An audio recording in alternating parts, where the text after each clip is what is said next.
घेत होता, पण घोडा त्याला एवढा छान पाहिजे होता म्हणून त्यानं सगळा बाजार शोधून काढला.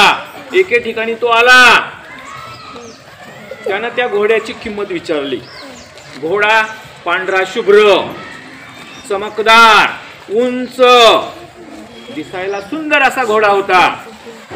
त्यानं घोड्याची किंमत विचारली. तो घोड्याचा मालक म्हणाला, घोड्याची किंमत 5 लाख रुपये आहे. किती आहे? राजा म्हणाला, घोड्याची किंमत 5 लाख? अहो, बाकीकडे तरी 1 लाखाच्या आतच सगळे घोडे आहेत. या घोड्याची किंमत 5 लाख रुपये का बरं आहे? तो घोड्याचा मालक म्हणाला, हा घोडा शर्यतीमध्ये धावू शकतो, हा घोडा जंगलामधून धावू शकतो, शिकारीला धावू शकतो, हा घोडा कोणतंही काम सहजपणे करू शकतो. मग राजा म्हणाला, या घोड्याकडे तर बघून वाटणं झालंय. मग तो घोड्याचा मालक म्हणाला, जर ह्या घोड्यानं मनात आणलं तर, त्या घोड्यानं हा घोडा काय पण करू शकतो. पण हा घोडा जरा कधी कधी मनातच आणत नाही.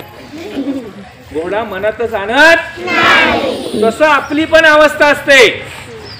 आपण जर मनात आणलं, तर आपण ही काहीही करू शकतो. आपण फक्त असं म्हणायचं, सगळ्या शाळेमध्ये माझं अक्षर सुंदर आहे. काय म्हणायचं?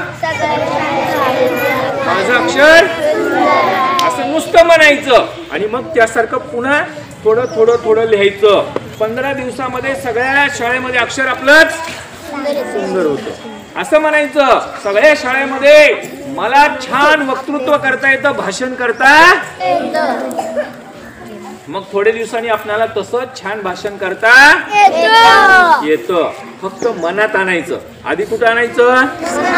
मनात आणायचं. कुठलीही गोष्ट अगोदर कुठं होते? मनात होते. भांडण कुठं होते? अगोदर मनात होते. दुसऱ्याला भांडायचं असलं तर मनात विचार चालू होते अगोदर, आणि नंतर मग भांडण होत असते. म्हणजे अगोदर कृती कुठं होत असते? सुरुवात मनात होत असते. मग आधी त्या घोड्यासारखं काय करायचं? मनात आणायचं. काय करायचं? एखाद्यानं छान भाषण केलं की मनात आणायचं. काय मनात आणायचं? मी पण त्याच्यापेक्षा छान भाषण करतो, सारखंच म्हणायचं. मग काय होतंय? काही दिवसांनी आपण